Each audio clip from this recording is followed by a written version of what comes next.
السلام علیکم business novel مر کی تمنا قسط نمبر 18۔ زندگی اپنے معمول کی جانب لوٹ رہی تھی۔ یونیورسٹی کی چھٹیاں اختتام پذیر ہوئیں اور وہ سوالوں کا بوجھ اٹھائے دوبارہ سے زمانے کی ریل پل میں شامل ہو گئی تھی۔ فرق صرف اتنا تھا کہ اس بار وہ تنہا تھی۔ بجیا اس کے ساتھ نہیں آئی تھی۔ ان کی منگنی نے کئی دن اسے آزردہ رکھا تھا۔ ان کے چلے جانے کا خیال دکھ کے سوا کچھ نہ تھا۔ 2 سال یہاں وہ دونوں اکٹھے رہی تھیں اور اب ایک دم سب ختم ہو گیا۔ اسے اپنے پہلو خالی محسوس ہونے لگا۔ یونیورسٹی میں سارا دن بولائی پھرتی رہی، اپنے ارد گرد سے مکمل انجان، اور اب جاننے کے لیے رہ بھی کیا گیا تھا۔ جو سوال اس کے وجود میں کلبلا رہے تھے، ان کے جواب جاننے کی چاہ سے زیادہ ایک ڈر تھا کہ اگر سب ویسا ہوا جیسا وہ سوچ رہی تھی تو وہ کیا کرے گی۔ اس لمحے اسے اپنا وجود اس ننھی کلی کی مانند لگ رہا تھا جو خزاں کی آمد پر کھلنے کی تمنائی رکھتا ہے۔ یہاں اکیلے بیٹھ کر کیا سوچا جا رہا ہے؟ وہ کلاس کے ایک کونے میں ساری دنیا سے انجان بیٹھی ہوئی تھی جب کوئی بہت آہستگی سے اس کے ساتھ آ بیٹھا۔ آپ؟ وہ چونک کر سیدھی ہوئی اور سوالیہ نگاہوں سے اس کی جانب دیکھنے لگی۔ تمہاری طبیعت ٹھیک ہے؟ اس کی حواس باختگی پر وہ الجھن کا شکار ہوئے اور فوراً سے اس کی کلائی پر اپنا ہاتھ رکھ کر حرارت محسوس کرنے کی کوشش کی۔ اس کا شک ٹھیک تھا، اسے بخار تھا۔ کلثوم تمہیں بخار ہے؟ اسے تشویش ہوئی۔ میں ٹھیک ہوں۔ اس نے نہایت آرام سے اپنے ہاتھ پر رکھا مسیحائی کا ہاتھ ہٹایا اور وہاں سے جانے کے لیے چیزیں سمیٹنے کی کوشش کی۔ تم ٹھیک نہیں ہو؟ اس کی حرکات سے وہ جان گیا کہ وہ یہاں سے جا رہی ہے، تبھی فوراً اس کی کلائی پکڑ کر اسے واپس بٹھایا اور وہ زبردستی پربس دیکھتی رہ گئی۔ میں ٹھیک ہوں یا نہیں یہ میرا مسئلہ ہے، آپ کو میرے لیے فکر مند ہونے کی ضرورت نہیں۔ اس نے دوبارہ سے ہاتھ چھڑانے کی کوشش کی جو ناکام رہی۔ یہ کشمکش اسے تکانے لگی تھی اور تکن اس کے چہرے سے ظاہر ہو رہی تھی۔ مجھ سے بھاگنا چھوڑ دو کلثوم، یہ کوشش جان لیوا ثابت ہوگی۔ تم اس حقیقت کو مان لو کہ تمہارا دل اب میری چاہ کرنے لگا ہے۔ ابراہیم کے حد درجہ یقین نے اس کے سارے شکوک پل میں رفع کر دیے۔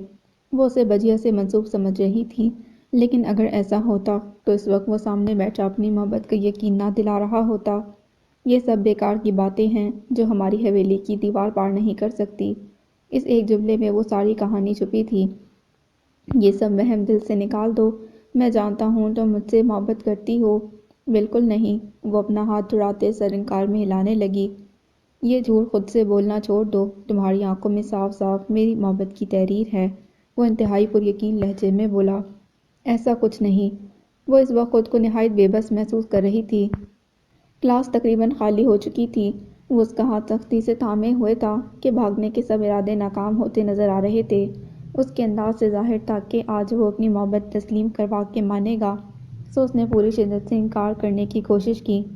ایک بار اپنے دل سے پوچھو نا، مجھے یقین ہے تمہیں اپنے دل کے سب دروازے میرے لیے کھلے ملیں گے۔ اب کی بار اس کی آنکھوں میں ہلکی سی شرارت نظر آئی۔ ابراہیم، ہماری حویلی میں دل اور دل سے منسلک باتوں کو بالکل اہمیت نہیں دی جاتی۔ اس تعلیمی ادارے تک پہنچنے کے لیے ہم بہنوں نے بہت محنت کی۔ روایات کو توڑنا اور دہری پسماندگی سے لڑنا آسان نہیں ہے، لیکن ہماری بی جان نے ہمارے لیے یہ سب زنجیریں توڑ دیں، تو میں نہیں چاہتی میرا اٹھایا کوئی بھی قدم آنے والی نسلوں کو ایسی ضروریات سے محروم کر دے۔ اس نے سر اٹھا کر اپنے ارد گرد قائم چار دیواری کو دیکھا۔ وہ اسے دل سے پوچھنے کا کہہ رہا تھا، لیکن اس نے زحمت نہ کی، کیونکہ وہ جانتی تھی دل تو اس خود سری پر پہلے آمادہ تھا۔ اسے یہ بھی معلوم تھا اس خود سری کا اندام کبھی خوشگوار نہیں ہو سکتا۔ کلثوم، میں تم سے زیادہ حویلی اور حویلی کی روایات کو جانتا ہوں، لیکن اب جب قدرت ہمارے راستے آسان کر رہی ہے تو تم کیوں ڈر کے پیچھے ہٹ رہی ہو؟ میں ان 2 سالوں میں اپنی محبت کا اظہار کرنے تمہارے پاس نہیں آیا کیونکہ میں تمہیں کسی مشکل میں نہیں ڈالنا چاہتا تھا، لیکن اب ہمارے دلی جذبوں کی تکمیل مشکل نہیں، میں صرف تمہارا اظہار چاہتا ہوں۔ اس کی باتیں نہایت خوش فہم تھیں۔ خیالوں میں ناممکنات کی سب دیواریں ٹوٹتی نظر آ رہی تھیں۔ ایسا نہیں ہو سکتا، اس نے شدت سے انکار میں سر ہلایا۔ ایسا ہو سکتا ہے کلثوم، کیا تمہاری بجیا نے کچھ نہیں بتایا؟ اس کے سوال پر وہ جی جان سے چونکی۔ بجیا نے کیا نہیں بتایا انہوں نے؟ وہ اسے گہری نگاہوں سے دیکھ رہی تھی۔ جب ان کے رشتے میں ان کی پسندیدگی شامل ہو سکتی ہے تو تم ڈر کے کیوں پیچھے ہٹ رہی ہو؟ اس کے لیے ابراہیم کی سب باتیں نافہم تھیں۔ وہ بات کا مطلب سمجھنے کی کوشش کر رہی تھی۔ لیکن کچھ سمجھ نہیں پا رہی تھی۔ اگر ایسی کوئی بات تھی تو وجیہہ نے اسے کیوں نہیں بتائی؟ آپ کو کیسے پتا؟ وہ اس کی بات پر شک بھی تو نہیں کر پا رہی تھی، کیونکہ اس دن بھی تو ساتھ آیا تھا۔ حیدر بھائی، مطلب تمہاری وجیہہ کی جن سے منگنی ہوئی ہے وہ میری پھپھو کے بیٹے ہیں، اور وہ بھی اس یونیورسٹی سے پڑھے ہیں۔ اب شک کی ہلکی سی رمق بھی کہاں باقی تھی۔ ابراہیم کی بات سے جہاں اسے تھوڑا سکون ملا، وہیں وجیہہ کی جانب سے دل میں غبار آیا۔ اس پر کڑی نگاہ رکھتی، جانچتی نگاہوں سے دیکھتی رہتی، محبت اور پسندیدگی جیسے جذبوں سے کوسوں دور رہنے کی نصیحتیں، اور خود اتنی بڑی بات چھپا گئیں۔ انہوں نے مجھ سے ذکر تک نہیں کیا، بلکہ پریشان چہرہ لیے پھرتی رہیں۔ بخار سے حالت پہلے ہی خراب تھی، اس پر ابراہیم کی باتیں سن کر اس کی ذہنی حالت مزید بگڑ رہی تھی۔ آنکھوں کے سامنے اندھیرا چھا رہا تھا۔ اب بتاؤ کلثوم، اس سفر میں میرا ساتھ دو گی؟ میری محبت قبول کرو گی؟ وہ اس کے سامنے ہتھیلی پھیلائے بیٹھا تھا کہ وہ اپنی مرضی سے اس کے ہاتھ میں اپنا ہاتھ دے، لیکن ہاتھ دینے کے بجائے وہ توازن کھو گئی۔ اس نے جلدی سے اسے سنبھالا، ورنہ وہ گر جاتی۔ اس کی بے ہوشی نے ابراہیم درانی کے حواس سلامت نہیں رہنے دیے، اور وہاں کوئی نہیں تھا جسے مدد کے لیے بلاتا۔ اسے زمین پر لٹاتا وہ فوراً باہر بھاگا اور چند لڑکیوں کو بلا لایا۔ وہ لڑکیاں اسے ہوش میں لانے کی کوشش کرنے لگیں، اور اس دوران اس کی حالت قابل رحم تھی۔ دن کا آغاز نہایت بوجھل تھا۔ ہر منظر اداس اور روٹا ہوا محسوس ہو رہا تھا۔ تاشفین کو ڈھیروں کام نپٹانے تھے، لیکن وہ سب کاموں کو پس پش ڈال کر آفس آئے تھے۔ انہیں زارا حسین سے نہایت ضروری بات کرنی تھی۔ آفس میں داخل ہوتے ہی انہیں نبیل نظر آیا۔ اپنے خراب مزاج کو مسکراہٹ کے لبادے میں چھپاتے اس کی جانب بڑھے۔ یہ چاند صبح سویرے کیسے نظر آ رہا ہے؟ اسلم خان درانی کو صبح خیزی کی عادت نہیں تھی، اور اسے چڑھانا وہ اپنا فرض سمجھتے تھے۔ مجھے حویلی جانا تھا تو زارا میم کو کچھ ضروری فائلز دینے آیا تھا۔ تاشفین بھی نبیل کو دیکھ کر کاؤنٹر سے ٹیک لگائے وہیں کھڑا ہو گیا۔ یہ معجزہ کب ہوا کہ تم دن کے اجالے میں حویلی جانے کا سوچ رہے ہو؟ وہ اس کایا پلٹ پر حیران ہوا، تبھی اس سے سوال بھی کر لیا، وگرنہ سالوں ہو گئے تھے اسے اس بات پر آمادہ کرتے ہوئے۔ رات میں امی کا فون آیا تھا، بس اسی وقت سے پریشان ہوں، ساری رات سو بھی نہ سکا۔ نبیل خان درانی کی آنکھوں سے جھلکتی سرخی بے خوابی کی داستان بخوبی سنا رہی تھی۔ سب خیریت ہے؟ اسلم خان درانی کی فطرت سے کسی حد تک تاشفین آگاہ تھے، سو یہ خیال آنا لازم تھا۔ میں کچھ نہیں جانتا، لیکن ان کی آواز بھیگی ہوئی تھی۔ وہ مجھے اپنا خیال رکھنے کا کہہ رہی تھیں، اور حویلی آنے سے بھی منع کیا۔ نبیل ان کے سوا اپنی پریشانی کسی سے نہیں کہہ سکتا تھا، سو تفصیل سے بتاتا گیا۔ پھر تمہیں نہیں جانا چاہیے۔ انہیں معاملہ سیدھا نہیں لگ رہا تھا، تبھی نبیل کو منع کیا۔ میں انہیں وہاں سب کے رحم و کرم پر نہیں چھوڑ سکتا تاشفین، انہوں نے میرے لیے بہت سال مشقت کاٹی ہے، اب میرے ہوتے ہوئے انہیں کوئی دکھ نہیں دے سکتا۔ میں اب اس قابل ہوں کہ ان کی زندگی سہل بنا سکوں۔ اسلم خان درانی حد درجہ جذباتی ہو رہا تھا، اور اس کی حالت وہ اچھے سے سمجھ رہے تھے۔ اچھا ٹھیک ہے، پریشان مت ہو، میں بھی چلوں تمہارے ساتھ؟ اس وقت کوئی خاص کام تاشفین کو یاد نہیں رہا تھا۔ ہاں چلو، تمہارا تو وہاں پھولوں سے استقبال ہوگا۔ وہ لوگ منتظر ہیں کہ کب تاشفین علی چٹھا صاحب تشریف لائیں اور وہ حویلی کے سارے گلاب ان کے قدموں میں ڈھیر کر دیں۔ نبیل خان درانی کے جلے انداز پر ان کی مسکراہٹ بھی ساختہ پھیلی۔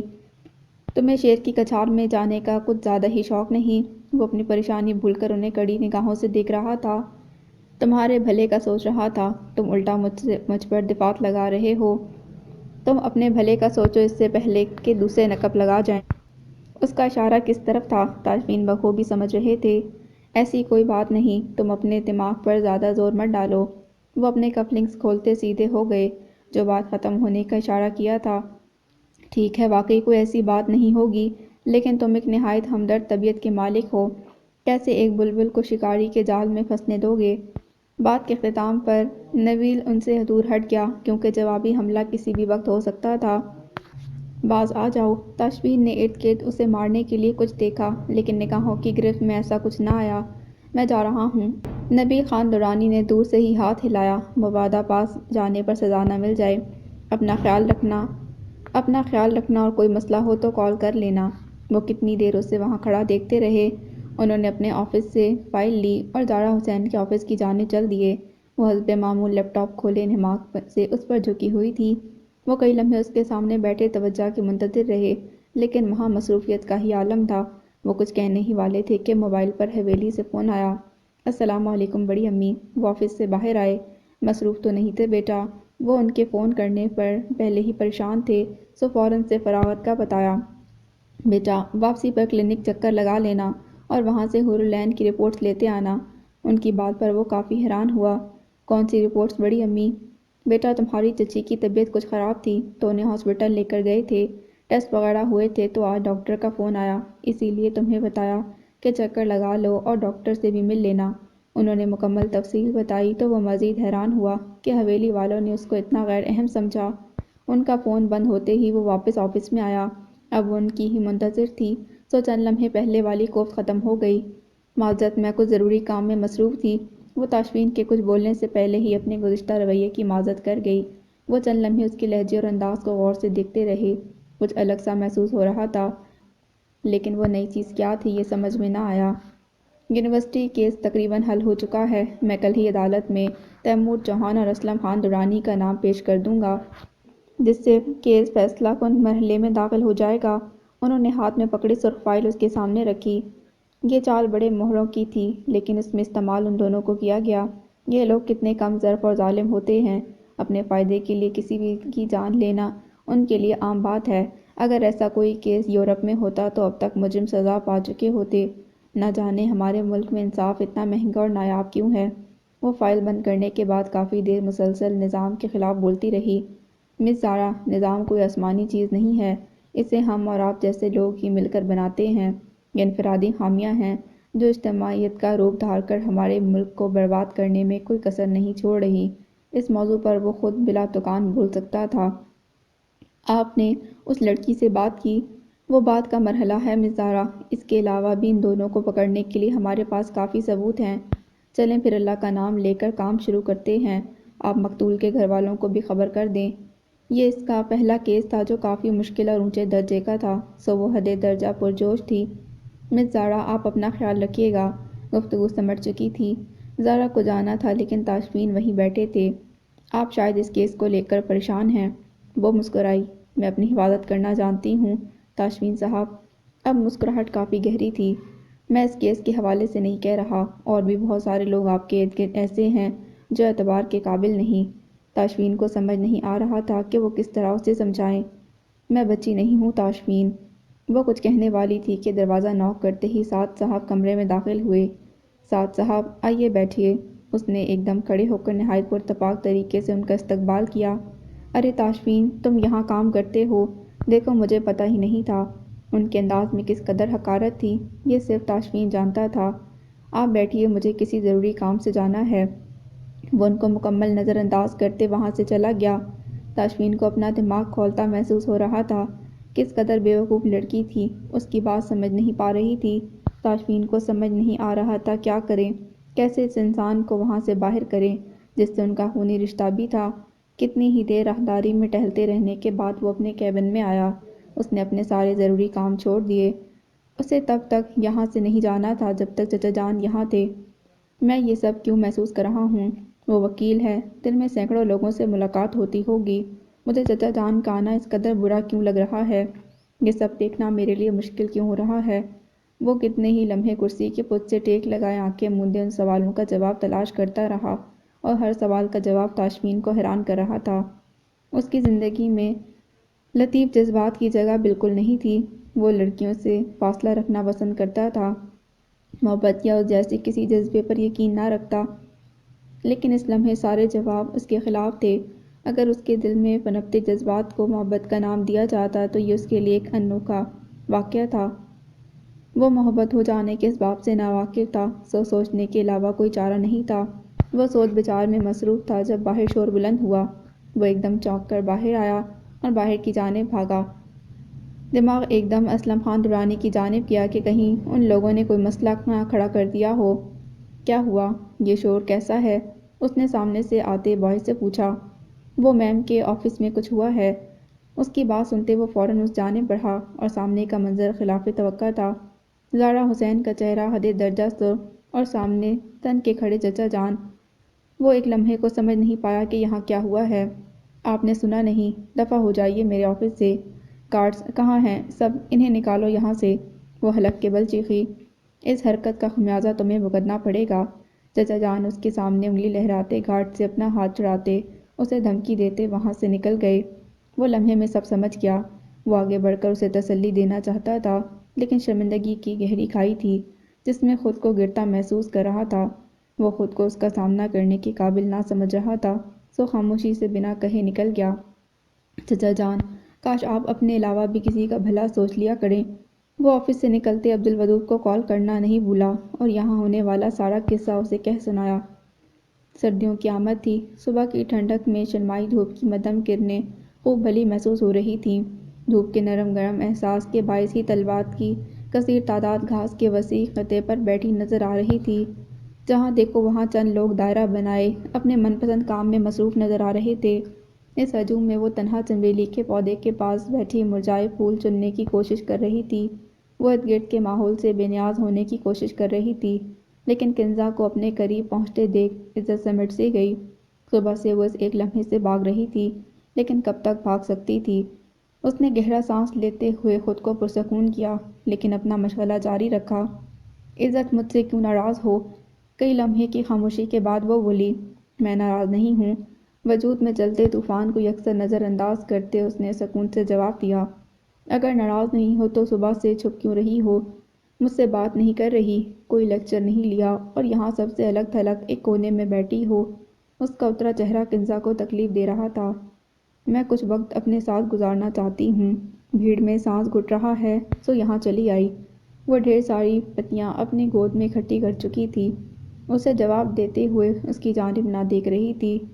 عزت، کل جو ہوا اسے بھول جاؤ، اگر اتنی گہرائی میں جاؤ گی تو تکلیف میں رہو گی۔ کچھ باتوں کو نظر انداز کر کے آگے بڑھ جانے میں بہتری ہوتی ہے۔ اس نے اپنا نرم ہاتھ عزت کے ہاتھ پر رکھنا چاہا، جسے اس نے پوری شدت سے جھٹک دیا۔ میں اس موضوع پر بات نہیں کرنا چاہتی۔ اس کے لہجے میں تلخی درائی تھی۔ کل جو کچھ ہوا اس میں میرا قصور نہیں ہے، تم کسی کا غصہ مجھ پر کیوں اتار رہی ہو؟ ہمارا رشتہ ہی کیوں ناراضگی کی بھیٹ چڑھتا ہے؟ وہ اسے ہر حال میں منا لینا چاہتی تھی۔ تمہارا قصور نہیں ہے، میں کیسے مان لوں کہ تم بے قصور ہو؟ وہ تمہارے بھائی ہیں، تمہیں سب خبر ہے کہ تم دونوں مجھے کب سے بیوقوف بنا رہے ہو۔ میں نے انہیں اپنی زندگی کا سب سے معتبر درجہ دے رکھا تھا، انہیں بھائی، دوست اور جذبات سے وابستہ ہر رشتے سے منسوب کر رکھا تھا، اور تم دونوں مجھے کیا سمجھ رہے تھے؟ اس کے ضبط کا بندھن ٹوٹا تو ایک دم اس کی جانب رخ کرتے ہوئے چیخی، میں قسم کھاتی ہوں عزت، مجھے صرف چند دن پہلے علم ہوا تھا۔ اس کی تکلیف پر اس کی آنکھیں بھر آئیں۔ ایسے کسی کا یقین توڑتے ہیں؟ اب ایسے کب کوئی کسی کو بے مول کرتا ہے؟ میرے اندر میری ذات مر رہی ہے اور تم چاہتی میں تم سے بات کروں، تمہیں ہر الزام سے بری کر دوں۔ تم دونوں نے بہت غلط کیا۔ وہ پھوٹ پھوٹ کر رو دی۔ عزت، ایسے نہ کرو۔ وہ کچھ اور بھی کہنے والی تھی جب اس کا فون بجنے لگا۔ فون کی اسکرین پر مشتبہ کا نمبر چمک رہا تھا جسے وہ دونوں دیکھ چکی تھیں۔ اس نے نہایت غصے سے کال کاٹ دی۔ تمہیں غصہ ہے نا؟ میں نے تمہیں کیوں نہیں بتایا؟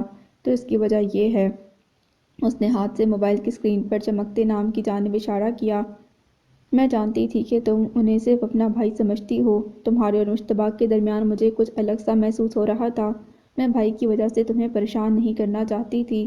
میرا قصور صرف یہ ہے کہ بھائی کو روک نہ پائی، انہیں مشتبہ کے لیے تمہاری پسند نہیں بتا پائی، اور ویسے بھی مجھے کب اندازہ تھا کہ سالوں کا ضبط یوں سرعام ٹوٹ کر بکھر جائے گا۔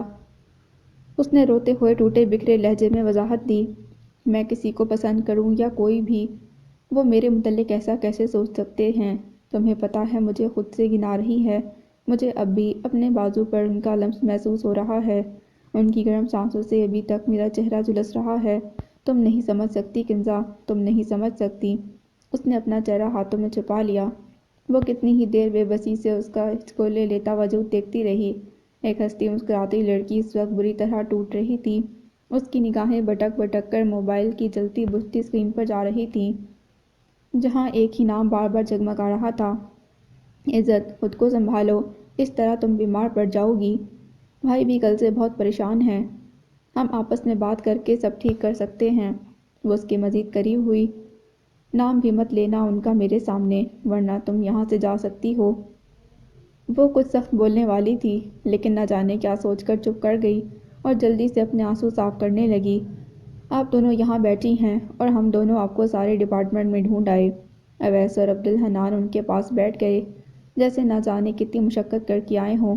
کنزا سمجھ گئی تھی وہ کیوں آنسو صاف کر رہی تھی اور فوراً گھٹنوں میں منہ دے چکی تھی۔ یہ آپ کیوں چہرہ چھپائے بیٹھی ہیں؟ حنان نے اس کی خاموشی کو بروقت محسوس کر لیا تھا۔ اس کی طبیعت ٹھیک نہیں۔ اس نے کئی لمحے جواب نہ دیا تو کنزا بول پڑی، اف خدایا، میں جس کام سے آیا تھا وہی بھول گیا۔ عزت آپ کو مشتبہ نے کئی کالز کی ہیں، اس کی بات نہیں ہوئی تو پریشان ہو رہا تھا، آپ پلیز اس سے کال کر لیں۔ وہ الجھی نگاہوں سے عزت کے جھکے سر کو دیکھ رہا تھا۔ آپ سب لوگ جائیں، میں کچھ دیر اکیلا رہنا چاہتی ہوں، اس نے بنا سر اٹھائے کہا۔ اویس نے سوالیہ نگاہوں سے کنزا کی جانب دیکھا، لیکن وہ بھی کندھے اچکا کر رہ گئی۔ وہ بیٹھی رہتی تو ان لوگوں نے نہیں جانا تھا، سو وہ بھی مجبوراً اٹھ کھڑی ہوئی۔ چھوٹے سے صحن کے ایک طرف باغیچہ نہایت خوبصورت تھا۔ چھوٹے چھوٹے پودوں کو سنہری کرنوں کے چھونے کا منظر نہایت دیدہ زیب ہوتا تھا۔ وہ کافی دیر سے باغیچے کے سامنے بیٹھی ہوئی تھی۔ یہ چھوٹا سا احاطہ ان کے گھر کے وسیع و عریض لان کے سامنے کچھ نہ تھا، لیکن ان پودوں بیلوں سے لپٹی محبت سب فرق مٹا رہی تھی۔ وہ پچھلے کئی لمحوں سے ہر چیز کا موازنہ اپنے گھر سے کر رہی تھی۔ وہ کبھی اس گھر سے کہیں نہیں گئی تھی۔ اس گھر سے ان کی وابستگی عمر قید کی سزا پانے والے قیدی کی سی تھی، اور یہ سزا خود ان کا انتخاب تھی۔ ان چند دنوں میں ان کے خیال کی پرواز کئی بار زبیر احمد کی جانب گئی، لیکن ہر بار خیال کی جڑ کو پرانی باتیں دیمک کی طرح کھا گئی تھیں۔ ماما کتنی دیر یہاں بیٹھنے کا ارادہ ہے؟ وہ کافی دیر سے ان کا انہماک دیکھ رہا تھا۔ کبھی اپنے ساتھ بھی وقت گزارنا چاہیے، اور آج تو یوں لگتا ہے سالوں بعد خود سے ملاقات ہوئی ہے۔ وہ خیالوں کی دیدہ زیب وادی سے واپس نہیں آنا چاہتی تھیں، لیکن مشتبہ ان کے پہلو میں بیٹھ چکا تھا، سو اپنی خواہش ادھوری چھوڑ دی۔ پھر کیسا وقت گزارا اپنے ساتھ؟ اس نے گفتگو کو بڑھانا چاہا۔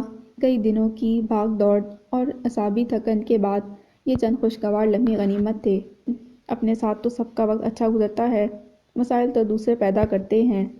کئی باتیں، سوچیں، جذبے، خیال، خواہشیں ایسی ہوتی ہیں جن کے متعلق سوچنے سے ہم ڈرتے ہیں، لیکن ایسے لمحوں میں وہ سب کچھ یاد آ جاتا ہے، سودوں سیاق کا حساب کھل جاتا ہے، کیا کھویا کیا پایا یہ معلوم ہو جاتا ہے، اور انہی لمحوں میں زندگی کا مقصد واضح ہوتا ہے، اس راستے کا تعین ہو جاتا ہے جس پر چل کر منزل تک پہنچنا ممکن ہو۔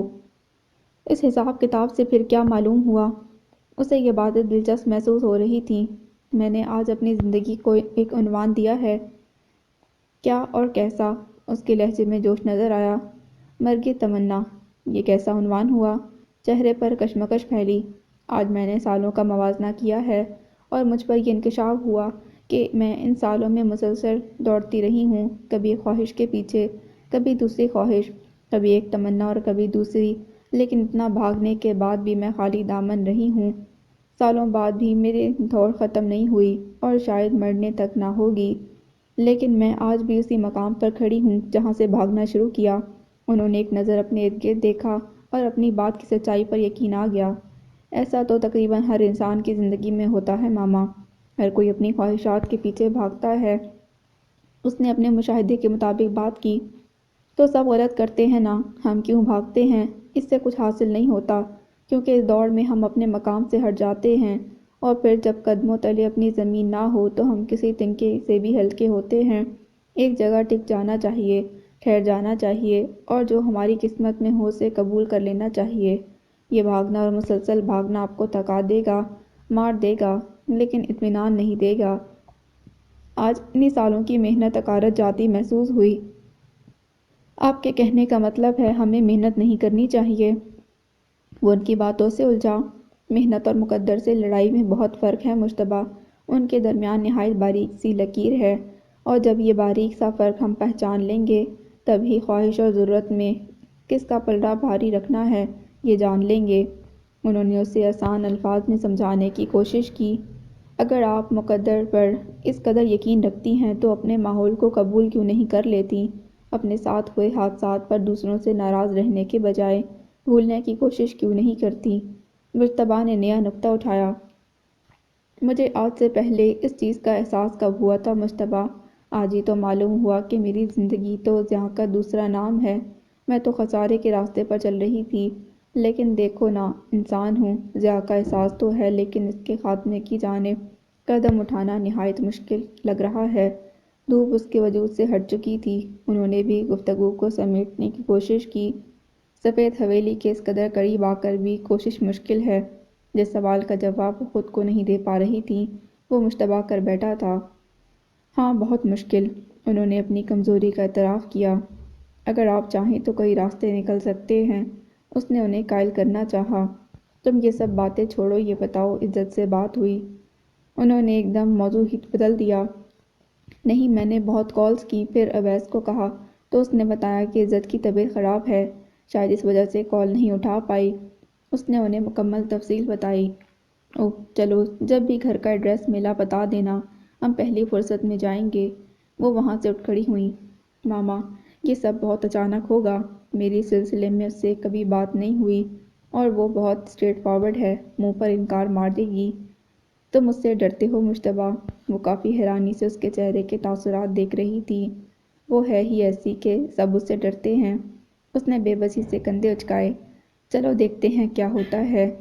اس کی بے بسی پر مسکراتے وہ آگے بڑھ گئی۔ نبیل انتہائی تیز رفتاری سے گاڑی چلاتے حویلی پہنچا تھا۔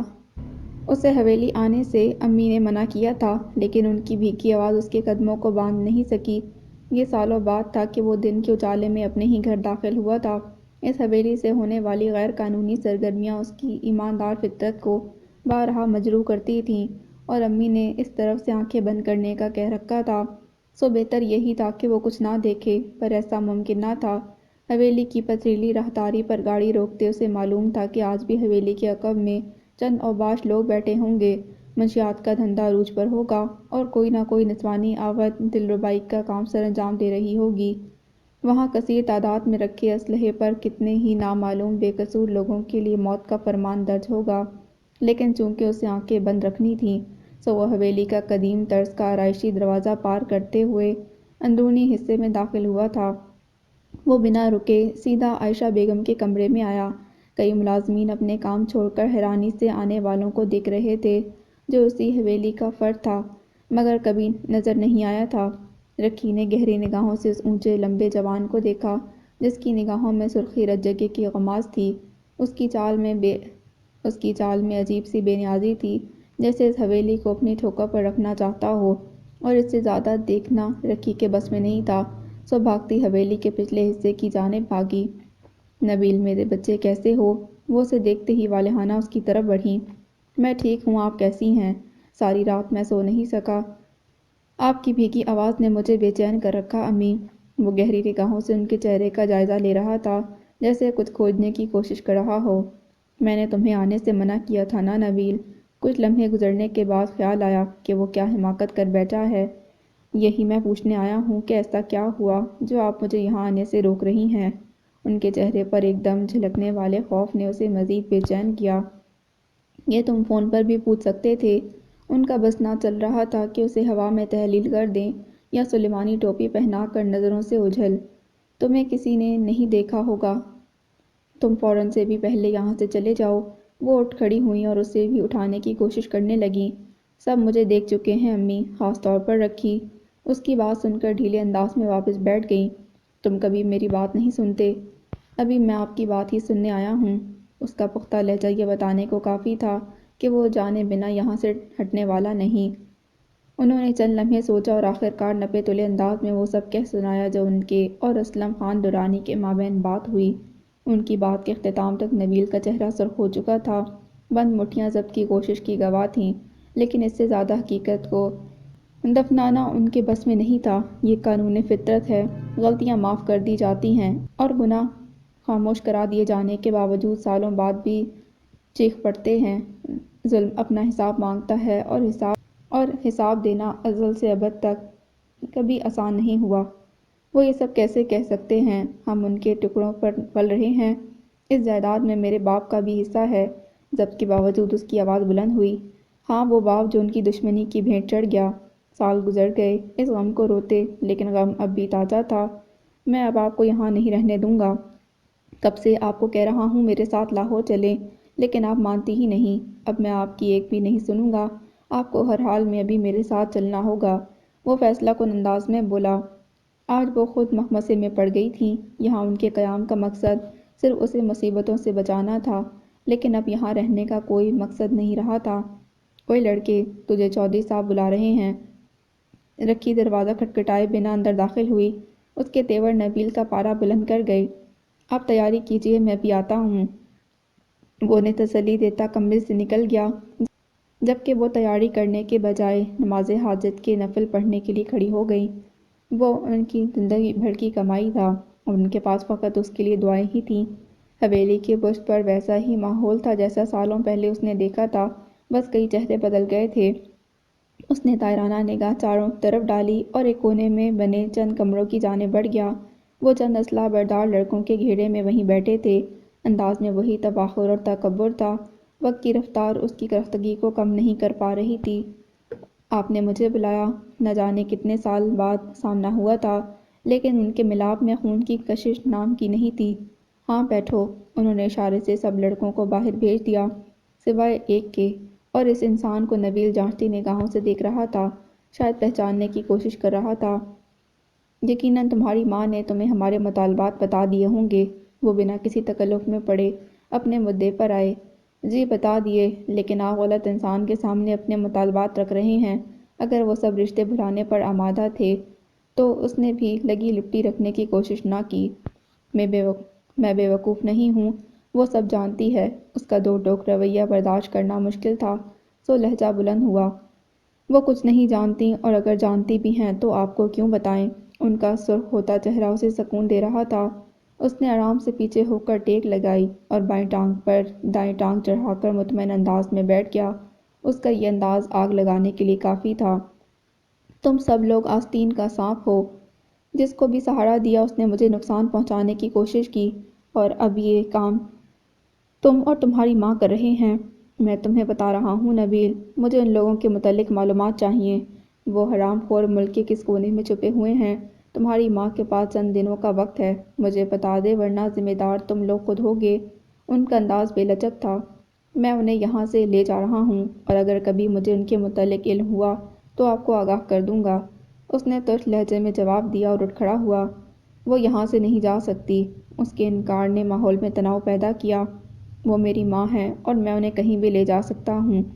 وہ واپس مڑا اور فیصلہ کن لہجے میں جواب دیا، ہاں لے جا سکتے ہو، لیکن میری بات ماننے کے بعد۔ وہ بڑی گہری نگاہوں سے اس کے تاثرات کا جائزہ لے رہے تھے۔ وہ ان کا وارث ضرور تھا، لیکن اس پر بھی کڑی نگاہ رکھنا ضروری تھی۔ ایک ذرا سی لغزش بادشاہوں کے تخت الٹ دیتی ہے، اسی لیے وہ ایسی کوئی غلطی نہیں کرنا چاہ رہے تھے۔ یہ آپ غلط کر رہے ہیں۔ اس نے ان کے پیچھے کھڑے اسلحہ بردار کو دیکھا۔ اب ہی تو صحیح کر رہا ہوں۔ تم غلط ٹھیک کا فرق چھوڑو اور میری مدد کرو۔ آخر کار اس سب کا فائدہ تمہیں ہی ہونا ہے، یہ سب تمہارا ہی تو ہے۔ وہ ان کے سامنے دانہ ڈال رہے تھے، جو وہ بخوبی سمجھ رہا تھا۔ آج نہیں تو کل میں انہیں یہاں سے لے جاؤں گا، لیکن آپ کے ہاتھ کیا آنے والا ہے یہ آپ کو وقت بہت جلد بتائے گا۔ وہ مزید کچھ کہے وہاں سے لمبے ڈگ بھرتا نکل گیا تھا۔ افشین کتنی ہی دیر سے ڈپارٹمنٹ کی راہداریوں میں گھومتے حازم کو ڈھونڈنے کی کوشش کر رہی تھی، لیکن وہ اسے کہیں دکھائی نہ دے رہے تھے۔ وہ انہیں کتنی بار کال کر چکی تھی، لیکن اس کا بھی کوئی فائدہ نہ ہوا۔ ممی کا پریشر اس پر بڑھ رہا تھا۔ اس کے لیے فیصلہ کن صورتحال بنی ہوئی تھی، لیکن کتنی بار کوشش کے باوجود حازم سے بات نہ ہو پا رہی تھی۔ اس کی سمجھ میں بھی نہیں آ رہا تھا کہ وہ بات نہیں کرنا چاہتے یا موقع نہیں مل رہا۔ وہ مایوس ہو کر تلاش کرنے کا ارادہ ترک کرتے کیفے کی جانب چلی آئی۔ وہ کیفے کاؤنٹر کے قریب کھڑی تھی جب اسے کچھ دور ایک کونے میں وہ بیٹھے دکھائی دیے۔ انہیں وہاں دیکھ کر اس کے بے چین دل کو قرار آیا۔ اس نے چائے کا کپ لیا اور مسکراتے اس کی جانب چلی آئی۔ تم یہاں بیٹھے ہو اور میں تمہیں ہر جگہ ڈھونڈ آئی، افشین نے بڑے پرجوش انداز میں کہا۔ انہوں نے اسے دیکھ کر زبردستی مسکرانے کی کوشش کی، لیکن وہ لمحے میں مسکراہٹ کی حقیقت جان گئی تھی۔ کیا تمہیں میرا آنا اچھا نہیں لگا؟ ایسی بات نہیں۔ وہ اپنے خیالوں کو جھٹکتے اس کی جانب متوجہ ہوئے۔ وہ جو بات کرنے آئی تھی وہ بھول ہی گئی۔ کتنے ہی لمحے اسے سمجھ نہ آئی کہ ایسے سر تاثرات پر وہ کیا رد عمل دے گا۔ وہ جو خود کو جان محفل سمجھتی تھی، اس کی اداؤں کے سامنے کسی اور خیال میں کھویا رہنا آسان نہیں تھا، لیکن وہ کہیں اور گم تھے۔ یہ نظر اندازی سہنا اس کے لیے آسان نہیں تھا۔ تم مجھ سے ناراض ہو؟ ان کی جگہ کوئی اور ہوتی تو وہ کب کی اٹھ کر چلی گئی ہوتی، لیکن نہ جانے اس میں کیا سحر تھا کہ وہ چاہ کر بھی ان سے دور نہیں جا پاتی تھی۔ ان کے مدار میں گردش کرنا اس کی خواہش تھی۔ میں تم سے ناراض نہیں ہوں افشین، ایسی باتیں مت سوچو، پھر اتنے خاموش کیوں ہو؟ بس ایک چھوٹی سی پریشانی ہے۔ انہوں نے دائیں ہاتھ سے پیشانی کو مسلنا شروع کیا، جس سے صاف ظاہر تھا کہ پریشانی چھوٹی نہیں ہے۔ ایسی کون سی پریشانی ہے جو مجھے دیکھ کر بھی غائب نہیں ہوئی؟ اس نے بالوں کو جھٹکے سے پیچھے کرتے ادائی بے نیازی سے پوچھا۔ انہوں نے جواب دینے کے لیے لب کھولے، لیکن نگاہیں کسی اور زاویے پر مرکوز رہ گئیں۔ افشین نے ان کی ساکت انداز پر اسی سمت دیکھا، لیکن اچھا بھلا مزاج لمحے میں غارت ہو گیا۔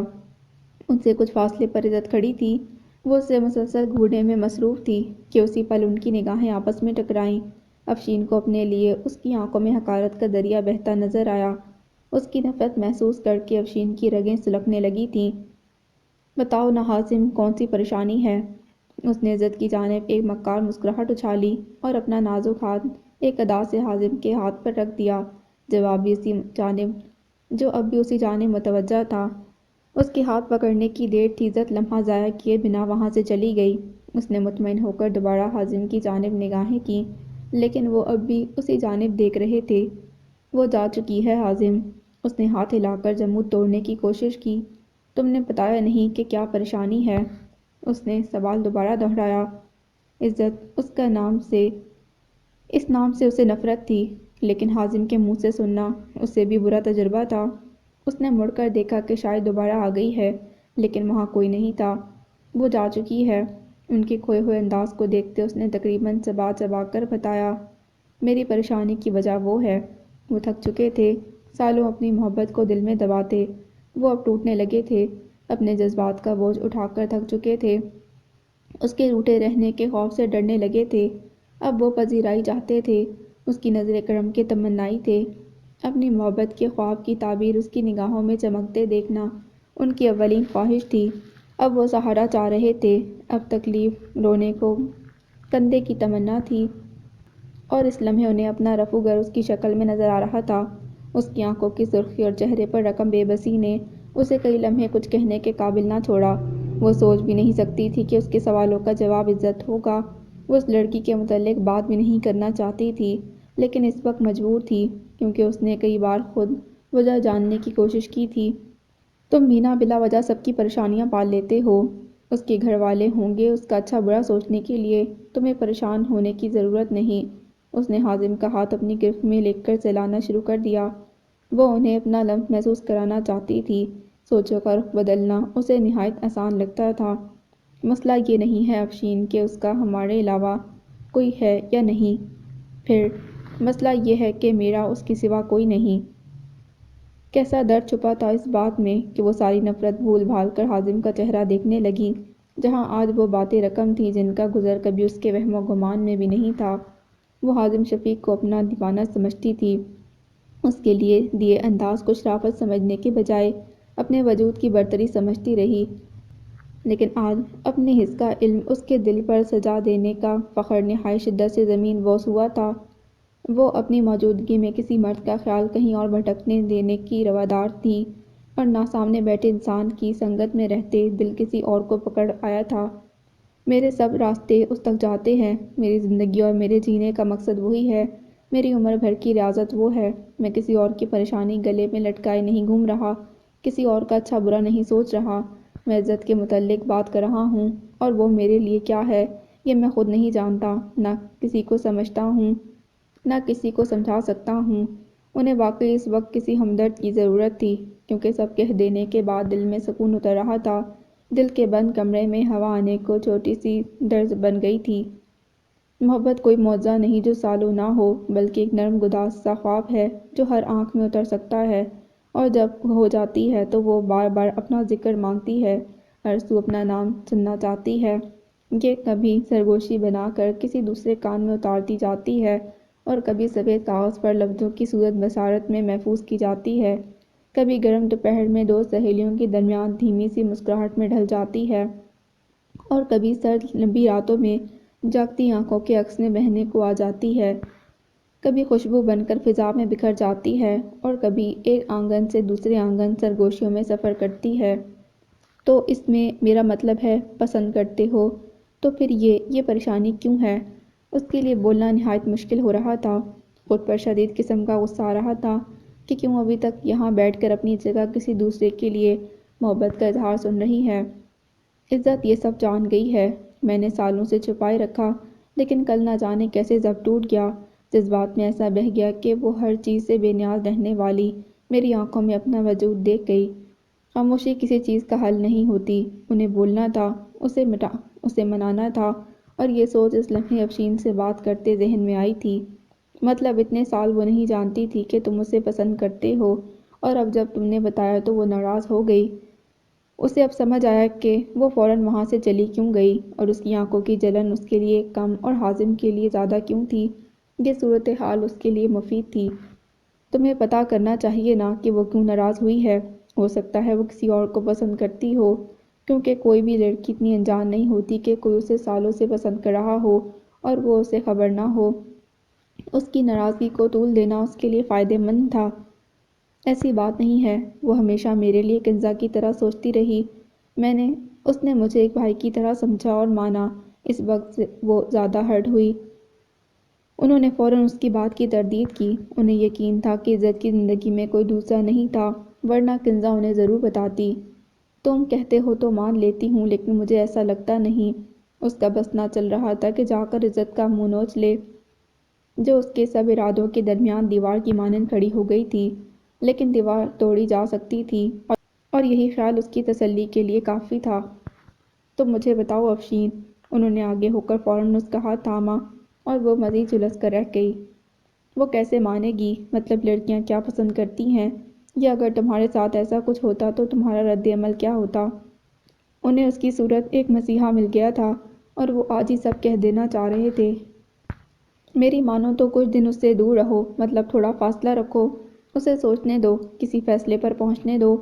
میں نے تو یہ سن رکھا ہے کہ محبت سچی ہو تو مقابل کے دل تک رسائی پا جاتی ہے۔ تو اظہار تم کر چکے ہو، اور اب اپنی محبت آزما لو۔ انہوں نے نہایت سوچ کر اور نپے تلے انداز میں جواب دیا۔ اس کے ارادے پسندیدگی سب پسے پس چلی گئی تھی۔ ابھی سب سے ضروری ان دونوں کو دور رکھنا تھا، اور اس کی کوشش کا آغاز اس نے کر دیا تھا۔ کیا واقعی مجھے ایسا کرنا چاہیے؟ وہ شش و پنج میں مبتلا ہوئے۔ بالکل، میری تو یہی رائے ہے۔ اس نے نہایت آہستگی سے اپنا ہاتھ چھڑایا اور اٹھ کھڑی ہوئی۔ وہ اپنے خیالوں میں دوبارہ مگن ہو گئے۔ وہ چند لمحے وہیں کھڑی انہیں دیکھتی رہی، اور پھر کیفے سے نکل گئی۔ اس نے طائرانہ نگاہ سے ارد گرد دیکھا، اور چند ہی لمحوں میں مطلوبہ چیز دیکھ لی۔ اس نے تیز قدموں سے اس جانب رخ کیا جہاں عزت بینچ پر اکیلی بیٹھی تھی۔ اس کے وجود میں انگارے سلگ رہے تھے۔ وہ عزت کے بالکل قریب آ کھڑی ہوئی۔ کسی کے پاس آنے کے احساس پر اس نے سر اٹھا کر دیکھا، اور اسے دیکھتے ہی چہرے کے تاثرات بدل گئے۔ اس کی سرخ آنکھوں میں غصہ ہلکورے لے رہا تھا۔ ایک بات یاد رکھنا، حازم شفیق صرف میرا ہے۔ تمہارے ڈورے اور معصومیت کے ڈرامے اسے مجھ سے چھین نہیں پائیں گے۔ میں افشین نعیم ہوں، جو چیز پسند آ جائے اسے ہر قیمت پر حاصل کرنا چاہتی ہوں، اور اگر مجھے نہ ملے تو کسی دوسرے کے قابل بھی نہیں چھوڑتی۔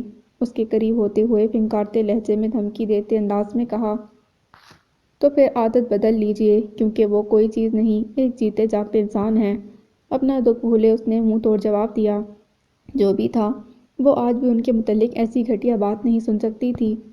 آئندہ سوچ سمجھ کر ایسی واہیات باتیں میرے سامنے کرنا، کیونکہ میں بھی ہر بار لحاظ نہیں کرتی، اور اگر کوئی ایک بار نہ سمجھے تو دوسری بار بات کرنے کے قابل نہیں چھوڑتی۔ وہ ایک حد میں رہتے جتنا سخت بول سکتی تھی بول گئی۔ افشین نعیم وہاں سے جا چکی تھی، لیکن اس کا دکھ مزید بڑھ گیا تھا۔ زبیر احمد ایک ضروری میٹنگ کے لیے آفس سے نکل رہے تھے۔ آفس کا دروازہ کھولتے ہی سامنے کھڑے مختار احمد کو دیکھا تو سارے ضروری کام ادھورے نظر آنے لگے۔ آپ یہاں؟ مجھے بلوا لیا ہوتا۔ انہوں نے اپنے قدم واپس موڑ لیے۔ ہاں، جیسے تم تو میرے کہنے پر دوڑے چلے آتے۔ مختار احمد کے لہجے میں تلخی اور طنز واضح تھا۔ آج بھی آپ کو مجھ سے شکوے ہیں، لیکن اب مجھے دکھ نہیں ہوتا، کیونکہ مجھے یقین ہے کہ میں آپ کو کبھی خوش نہیں کر سکتا۔ وہ آفس کے سٹنگ ایریا کی جانب چل دیے۔ تم نے کبھی مجھے خوش کرنے کی کوشش کی ہو تو مجھے خوشی ملے نا۔ جی، میری ہی کوتاہی ہوگی۔ زبیر نے ہاتھ سینے پر رکھتے آرام سے غلطی تسلیم کی۔ کیا پئیں گے؟ کچھ بھی منگوا لو۔ مختار احمد کے ہر انداز سے بے نیازی ظاہر ہو رہی تھی۔ زبیر احمد نے چائے کے لیے کہا اور ان کے مقابل صوفے پر بیٹھ گئے۔ آپ خود یہاں تک آئے ہیں، یقیناً کوئی بڑی بات ہوگی۔ زبیر احمد نے گفتگو کا آغاز کیا۔ ان کو بھی تشویش ہو رہی تھی کیونکہ مختار احمد کی آمد بلا وجہ نہ ہوتی تھی۔ تمہاری اپنی نافرمان بیوی یا بیٹے سے یقیناً رابطہ ہوگا۔ سوال کے ساتھ آنکھیں بھی ان کے چہرے پر مرکوز تھیں۔ نہیں، میرا ان سے کوئی رابطہ نہیں، زبیر احمد نے ایک لمحے کا توقف کیے بنا جواب دیا۔ مختار احمد کتنی ہی دیر چہرے پر سچائی رکھنے کی کوشش کرتے رہے لیکن کچھ ہاتھ نہ آیا۔ میں تمہیں شروع سے کہتا آیا ہوں وہ بہت تیز عورت ہے، اس پر قابو رکھو، لیکن تم نے میری ایک نہیں مانی، اور اب اپنا بیٹا بھی گنوا چکے ہو۔ تم جیسے کمزور لوگ ہی خالی ہاتھ رہ جاتے ہیں۔ تم نے کبھی میری کوئی بات مانی ہوتی تو آج یوں چہرہ لٹکائے میرے سامنے نہ بیٹھے ہوتے۔ مختار احمد طنز پر طنز کر رہے تھے۔ ابا جان، آپ کی مان کر ہی تو اس حال میں پہنچا ہوں کہ سالوں کی ریاضت کے بعد بھی خالی دل، خالی ہاتھ اور خالی دامن ہوں۔ میں نے آپ کو ایک غلط فیصلے سے بہت باز رکھنے کی کوشش کی، لیکن تب بھی آپ نے اپنی من مرضی کی، اور اس کے بعد بھی آپ کی باتیں غلط تھیں۔ میں اس تیز عورت کو چھوڑنے کو تیار تھا، تب آپ نہیں مانے، اور میں آپ کی مان کر اس پر ظلم نہیں کر سکا، اسے ایک کمزور عورت ہونے کی سزا نہیں دے سکا۔ لیکن آپ کو اس سب سے کیا؟ آپ بس میری غلطیوں کو شمار کیجیے اور میرا درد بھول جائیے۔ مختار احمد نے مٹھیاں بیچ کر خود پر ضبط کیا۔ اچھا، اس عورت کو چھوڑ دو، لیکن کم از کم اپنا بیٹا تو محفوظ رکھو۔ مختار احمد ہر صورت زبیر احمد کو کٹہرے میں کھڑا کرنا چاہ رہے تھے۔ مجتبیٰ محفوظ ہے، اپنی ماں کے ساتھ ہے، اور مجھے یقین ہے وہ مجتبیٰ کو کبھی نقصان نہیں پہنچنے دے گی۔ آخر کار میری طرح اس کی زندگی بھر کی کمائی بھی تو وہی ہے۔ وہ ہر طرف سے رقیہ کا دفاع کر رہے تھے جو مختار احمد کی برداشت سے باہر تھا۔ اس عورت کی تعریفوں سے فرصت ملے تو پیر شاہ کا بھی سوچ لینا، جس کے لوگ اپنے بزرگوں کے نئی گدی نشین کا انتظار کر رہے ہیں۔ مختار احمد اب کھل کر موضوع پر آئے۔ میں آپ کے مزار اور اس گدی نشینی کے سلسلے سے سالوں پہلے بے دخل ہو چکا ہوں، اس لیے آپ یہ شکایت مجھ سے نہ کیجیے۔ ان کے دو ٹوک جواب پر وہ پہلو بدل کر رہ گئے۔ زبیر، ہمارے خاندان کا نام مٹ جائے گا، کچھ عقل کے ناخن لو۔ مختار احمد اس پل زبیر احمد کو دنیا کا بے وقوف انسان سمجھ رہے تھے۔ ایک دن سب کچھ مٹ جائے گا، سب ختم ہونے کے لیے ہی ہے، اس میں میرا یا آپ کا کیا زور؟ زبیر، مجتبیٰ مجھے دے دو ورنہ میں اسلم درانی سے ہاتھ ملا لوں گا۔ اس دھمکی کے وہ منتظر تھے، سو انہیں عجیب نہیں لگا۔ ویسے اس نے آپ سے ایسا کیا مانگ لیا جو آپ کو دھمکی دینے کے لیے یہاں آنے کی زحمت کرنا پڑ گئی؟ وہ حیدر اور ابراہیم کا پتہ چاہتا ہے۔ ان دونوں کی خیر چاہتے ہو تو مجتبیٰ مجھے دے دو، ورنہ کتنے بے گناہوں کا خون بہے گا۔ یہ ان کا فیصلہ کن وار تھا۔ اپنے اونچے شملے کو درست کرتے جانے کے لیے اٹھ کھڑے ہوئے۔ آپ ان دونوں کے متعلق کچھ نہیں جانتے۔ اگر یہ معلوم نہ ہوتا تو اس لمحے ان کے چہرے کا اطمینان رخصت ہو چکا ہوتا۔ کچھ ناممکن نہیں ہوتا زبیر، میں نے آج تک انہیں ڈھونڈنے کی کوشش نہیں کی، پر اب کروں گا تو یقیناً کوئی نہ کوئی سراغ مل جائے گا۔ مختار احمد نے آفس کے دروازے کے جانب قدم بڑھا دیے۔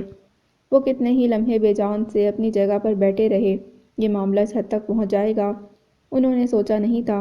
انہیں کسی میٹنگ پر جانا تھا اور وہ یہ بھول چکے تھے۔ بس سوچوں کا ازدحام تھا جس نے ان پر حملہ کر دیا۔ وہ جانتے تھے ان دونوں کو تلاش کرنا یا اسلم درانی کے حوالے کرنا ان کے لیے ناممکن تھا، لیکن دوسری طرف یہ بھی معلوم تھا کہ وہ گدی نشینی کے لیے آخری حد تک جا سکتے ہیں۔ موسم کے بدلتے رنگوں سے سارا سڈنی محظوظ ہو رہا تھا۔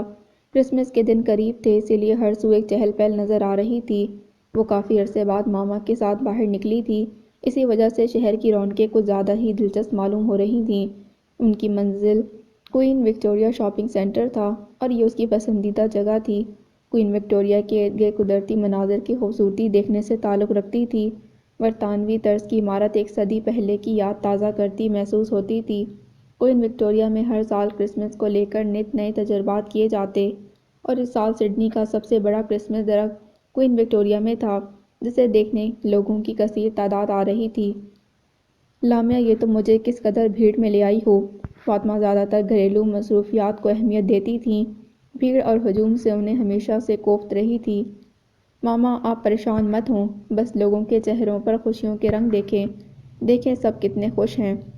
وہ ان کا ہاتھ پکڑے چلتے ہر منظر کو نہایت دلچسپی اور دلجمعی سے دیکھ رہی تھی اور انہیں بھی ایسا کرنے کا کہتی جا رہی تھی۔ ہاں سب خوش ہیں، مجھے نظر آ رہا ہے، تم بس جلدی سے اپنا کام کرو۔ میں نے کہا بھی تھا کہ سبین کو اپنے ساتھ لے لو، لیکن تم بھی جب ضد پر اڑ جاؤ تو آسانی سے مانتی نہیں۔ وہ گھبراہٹ میں مسلسل بول رہی تھیں۔ اچھا چلیں بتائیں اذلان کے لیے کیا گفٹ لوں؟ اس نے ایک دکان کے سامنے رکتے ہوئے پوچھا۔ اس کی پسند ناپسند تم زیادہ اچھے سے جانتی ہو۔ انہوں نے کوئی رائے نہیں دی تو اس نے سامنے نظر آتی کپڑوں کی دکان کا رخ کیا۔ اس نے اچھا خاصا وقت صرف کر کے اذلان کے لیے تحفہ لیا اور دکان سے نکل آئی۔ اب کہاں جا رہی ہو؟ میں تھک چکی ہوں لامیا۔ اسے مزید آگے بڑھتے دیکھ کر انہوں نے احتجاج کیا۔ جی مجھے معلوم ہے آپ تھک چکی ہیں، اسی لیے کہیں بیٹھ کر کچھ کھاتے ہیں۔ اس کا رخ مال کے نچلے حصے کی جانب تھا جہاں اس کا پسندیدہ ریسٹورنٹ تھا۔ وہ جب بھی کوئین وکٹوریہ پر آتی چھوٹی رنگ برنگی مچھلیوں کی دکان کا رخ ضرور کرتی تھی۔ ماما کی وجہ سے اس نے تقریباً کونے والا میز منتخب کیا اور فش آرڈر کرنے کے ساتھ ان کے لیے جوس منگوا لیا۔ آرڈر آنے میں کچھ وقت تھا، اسی لیے ان کا دھیان بٹانے کے لیے اس نے یونیورسٹی کی باتیں شروع کیں۔ انہیں وہاں بیٹھے کچھ دیر ہوئی تھی کہ اس نے طیبہ حیدر کو شاپ میں داخل ہوتے دیکھا۔ پھپھو یہاں کیا کر رہی ہیں؟ اسے کافی حیرانی ہوئی اور اس کی حیرانی پر ماما نے بھی چونک کر انہیں دیکھا۔ کس کے ساتھ ہیں؟ کیا اذلان ہے؟ ان کے ساتھ کوئی لڑکا تھا جس کی پشت ان کی جانب ہونے کی وجہ سے وہ چہرہ نہیں دیکھ پا رہی تھی۔ نہیں اذلان نہیں ہے۔ ان کا حیران ہونا فطری بات تھی۔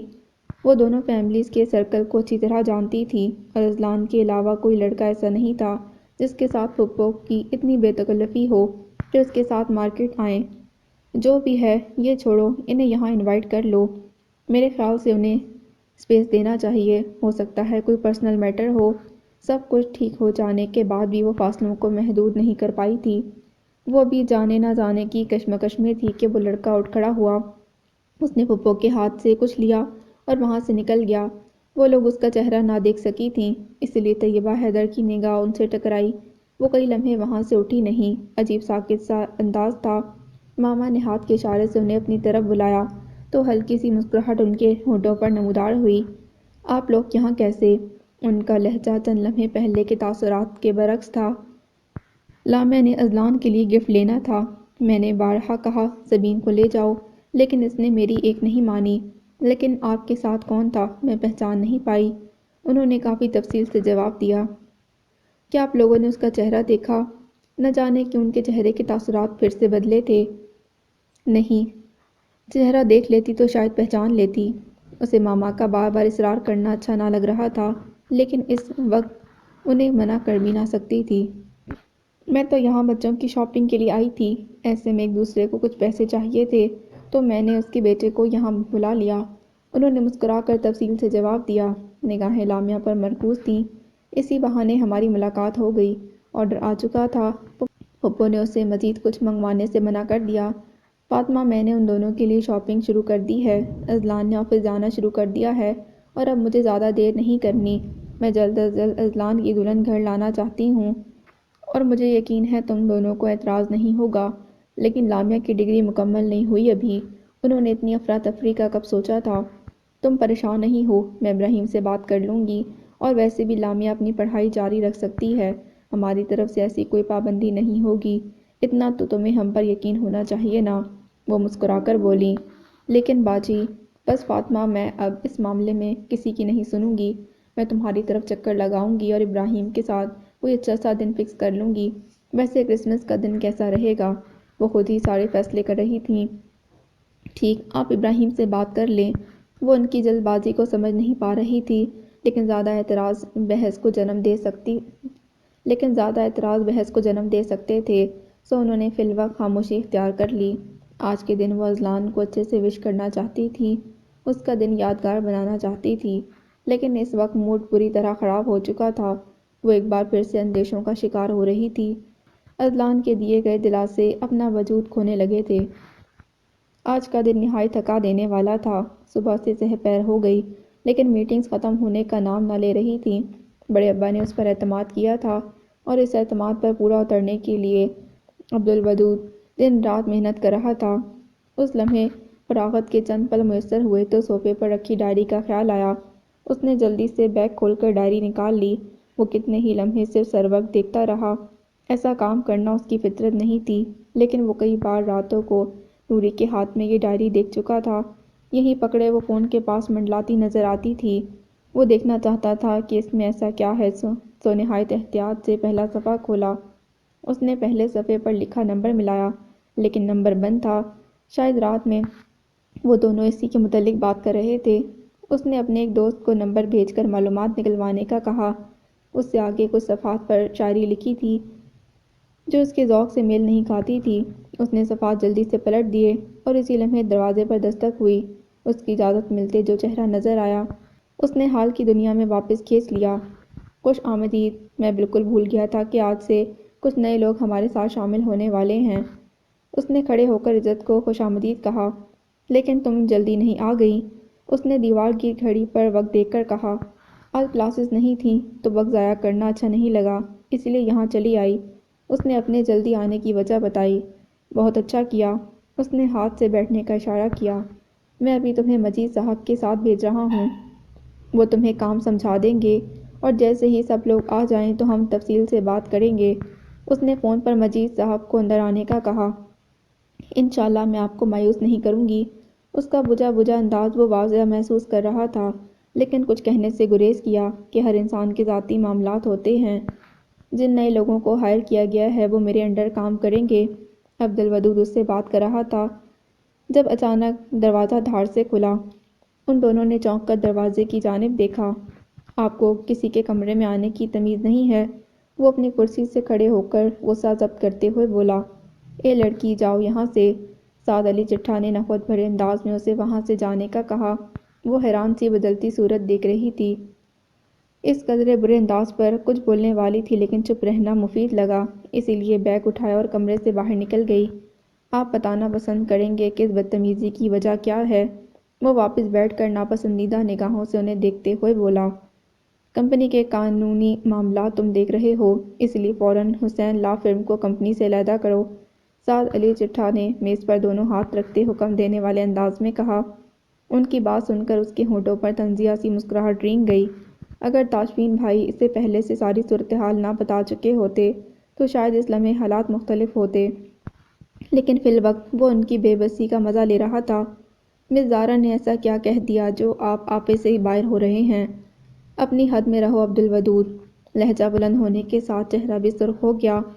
آپ بھی اپنی حرکات پر تھوڑا قابو رکھیے۔ یہ سب کرنے سے پہلے اپنی جوان بیٹی اور بیمار بیوی کا سوچ لیا کریں۔ وہ ان کے غصے کو خاطر میں نہیں لایا۔ وہ تمہارا سر درد نہیں، جو میں کہہ رہا ہوں وہ کرو۔ وہ ہمیشہ سے اپنی منوانا پسند کرتے تھے، تو عبدالودود کا اعتراض کہاں خاطر میں لاتے؟ میں یہ نہیں کروں گا۔ وہ لوگ اپنا کام اچھے سے کر رہے ہیں، اس میں آپ کی غلطی ہے، اور کسی ایک فرد کی کوتاہی کا بھگتان کمپنی نہیں بھگتے گی۔ اس نے دو ٹوک انداز میں انکار کیا۔ میں ابا جان کے پاس جاؤں گا، تمہاری یہ بدتمیزی زیادہ دیر چلنے نہیں دوں گا۔ شوق سے جائیے، لیکن اپنا کارنامہ ضرور بتائیے گا۔ اس نے ہاتھ سے دروازے کی سمت اشارہ کیا۔ چند لمحے اسے غور سے گھورتے رہے، پھر وہاں سے نکل گئے۔ اسے غصہ قابو کرنے میں کئی لمحے لگے۔ اسے عزت کا خیال آیا جس کے ساتھ بلا وجہ زیادتی ہو گئی تھی۔ اس کا خیال آتے وہ اٹھا اور اسی پل اس کی نگاہ میز کے کونے پر رکھے موبائل پر گئی۔ یہ شاید عزت کا موبائل تھا جو وہ بھول گئی تھی۔ ایک پل کو اس کا جی چاہا موبائل اٹھا لے، شاید اسی وجہ سے چند دن اسے مشتبہات سے دور رکھ پائے، اور پھر دوسرے لمحے اپنی سوچ پر طب کھینچتے موبائل اٹھائے باہر چلا آیا۔ وہ اسے کچھ دور ریسیپشن کے پاس کھڑی نظر آئی۔ اس قدر ڈرنے کی کیا ضرورت تھی کہ اپنا موبائل وہیں چھوڑ کر آ گئی؟ اس نے موبائل اس کے سامنے کیا جسے عزت نے قدرے شرمندگی سے تھام لیا۔ میں ڈری نہیں تھی۔ اچھا تو پھر؟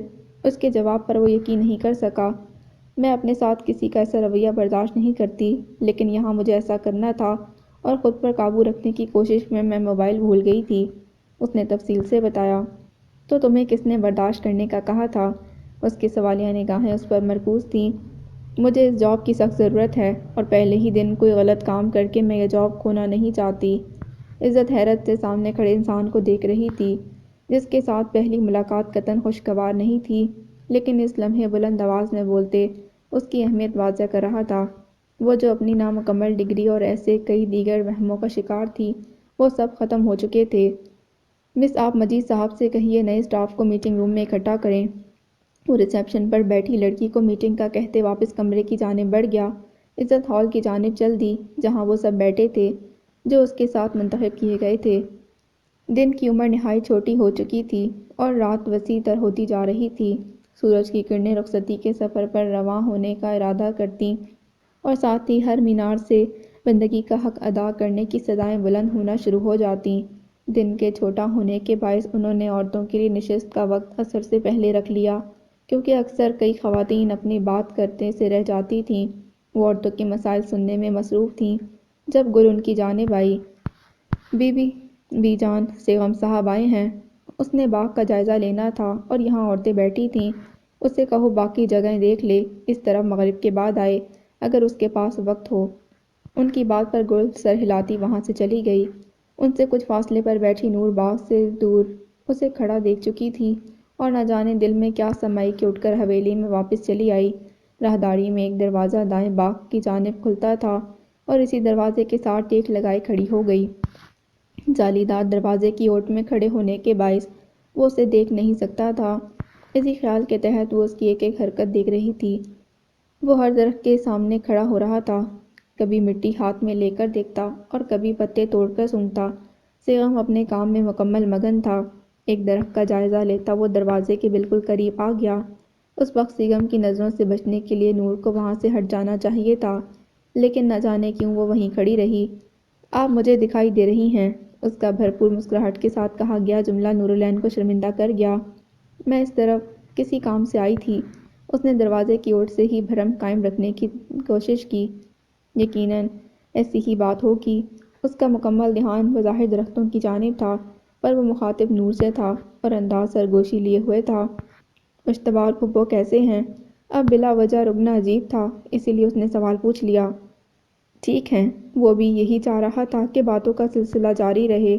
اس دن آپ کو کوئی مشکل تو نہیں ہوئی تھی؟ نہیں، گل نے مکمل احتیاط کی تھی۔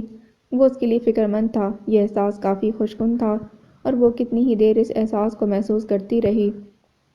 آپ دوبارہ ہماری طرف کب چکر لگائیں گے؟ وہ جانتا تھا اس کا آنا کسی معجزے سے کم نہیں، لیکن دل کب ایسے ہیلے بہانے مانتا تھا۔ اس سوال کا جواب میں نہیں دے سکتی، یا شاید کسی پرتھکن رات میں پناہ کی خواہش دوبارہ آپ کے در پر لے آئے۔ اس نے جتنی آس سے سوال پوچھا، جواب میں اسی قدر تشنگی تھی۔ جواب کے پہلے حصے میں حقیقت پوشیدہ تھی اور دوسرے میں دل کی خواہش زبان تک چلی آئی تھی۔ ذرا رکیے۔ سیغم کے چہرے پر اترتے مایوسی کے سائے دیکھنا مشکل تھا، اسی لیے وہ پلٹ رہی تھی جب اس کی پکار پر رک گئی۔ یہ لیجیے میری طرف سے ایک تحفہ۔ وہ بند مٹھی لیے دروازے کے پاس آیا تھا۔ یہ کیا ہے؟ وہ پراشتیاق نگاہوں سے اس کی بند مٹھی دیکھ رہی تھی۔ کبھی تم کتابوں میں کچلی ہوئی کوئی تتلی جو دیکھو تو یہ جان لینا، مجھے آسمان اور زمین نے کچل کر تمہاری کتابوں میں تتلی کی صورت بقا بخش دی۔ اس نے 2 انگلیوں میں رنگوں سے بھرپور تتلی تھام رکھی تھی، جس کی آزاد ہونے کی سب کوششیں ناکام ہو رہی تھیں۔ میں بھی اس جیسی ہوں۔ اس نے تتلی کو احتیاط سے پکڑ لیا۔ نہیں، یہ آپ جیسی ہے، نازک اور خوبصورت، وہ روانی میں کہہ گیا۔ میں بھی اس جیسی ہوں، کمزور اور بے بس، اس نے تصحیح کی اور انگلیوں کو کھول کر تتلی کو آزاد کر دیا۔ وہ دیکھتے ہی دیکھتے اوپر کی جانب اٹھتے ہوئے غائب ہو گئی۔ آپ کمزور نہیں ہیں نورالعین، اور خود کو بے بس بھی نہ سمجھیں، یہاں سب آپ سے بے تحاشا محبت کرتے ہیں۔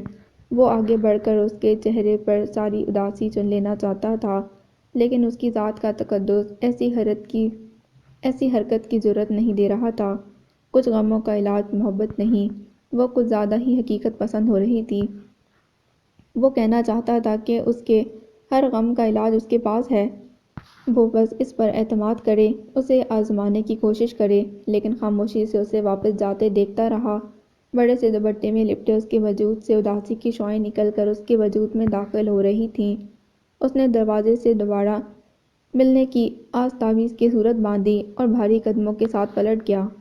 بازار حسن میں آج سب نے عجیب منظر دیکھا تھا۔ سب دم سادے اس ناچنے والی کو دیکھ رہے تھے جس کے پاؤں تلے دیوانوں کے دل رکھے ہوئے تھے۔ سفید فرش پر اس کے گول گول گھماتے قدم کسی ورد کا اعلان کر رہے تھے۔ سیاہ لباس بتا رہا تھا کہ وہ کسی سوگ میں ڈوبی ہے، اور ایسی ڈوبی کہ ساز رک چکے ہیں لیکن اس کے قدم رکنے کا نام نہیں لے رہے۔ اس نے پیام محبت لکھتے اپنا قلم باغوں سے گزارا تھا تاکہ لفظوں سے نکلتی عشق کی خوشبو ہر طرف پھیل جائے، لیکن اب ہر سو خزاں تھی، اس کا قلم سوکھ چکا تھا اور شاید محبت بھی قریب المرگ تھی۔ اس نے کمرے میں رکھے سینکڑوں خطوط آگ کی نظر کر دینے کا فیصلہ کیا۔ اس کے بستر پر ان اشیاء کا ڈھیر لگا تھا جو ایک کھوئے ہوئے تعلق کی نشانی تھی۔ ایک خالی ڈبہ بھی وہاں رکھا تھا جس میں یہ سب ڈال کر نظروں سے اوجھل کر دیا جائے۔ ان سب کہانیوں کا اختتام قریب تھا جو الف لیلہ داستان جیسی تھیں، جن میں ملن کا کوئی تاثر شامل رہا تھا اور اب صرف ہجر کے ترانے گائے جانے تھے۔ کسی کا اسیر ہو جانا، میں اور تو کا فرق مٹا کر صرف ہم ہو جانا، ایسی روایات عقل مند کب قائم کرتے ہیں؟ یہ کم عقلوں کے کام ہے۔ کسی پر مر جانا کہاں آسان ہوتا ہے، اور پھر ٹھوکر کھا کر سنبھلنے کی کوشش جان لیوا ثابت ہوتی ہے۔ سارا مجمع یہ منظر دیکھ رہا تھا۔ ستائش سے بھرپور آوازیں کب کی خاموش ہو چکی تھیں۔ جام پر جام چڑھانے والے مدہوش ہوش میں آ چکے تھے۔ پیسہ لوٹاتے پروانے اپنی جگہ ساکت ہو چکے تھے۔ وہاں اب کسی کو داد دینے کا ہوش نہیں رہا۔ نین تارا، اسے روکو، یہ پاگل ہو گئی ہے۔ راشی بے چین سا ہو کر نین تارا کے پاس آیا۔ تم اپنا کام کرو، دیکھ نہیں رہے سب کیسے پاگلوں کی طرح اس کو دیکھ رہے ہیں؟ نین تارا نے اسے سختی سے جھڑک دیا۔ وہ مجھے ٹھیک نہیں لگ رہی۔ یہ تو نین تارا بھی جانتی تھی، لیکن اس پاگل پن سے ہونے والا فائدہ زیادہ اہم تھا۔ راشی کو معلوم ہو گیا کہ نین تارا کچھ نہیں کرنے والی اور نہ کسی کو کرنے دے گی۔ وہ لالی کی تلاش میں دوڑ پڑا کیونکہ لالی ہی وہ واحد انسان تھا جو نین تارا کی جانب سے ملنے والی ضلالت کی پرواہ کیے بغیر نازنین کو روک سکتا تھا۔ اس نے ہر جگہ ڈھونڈ لیا لیکن لالی نظر نہیں آیا، سوائے سیڑھیوں کے نیچے بنے اندھیرے کمرے میں جہاں وہ ہر ایسی صورتحال میں تنہا بیٹھ کر نازنین کا غم مٹاتا تھا۔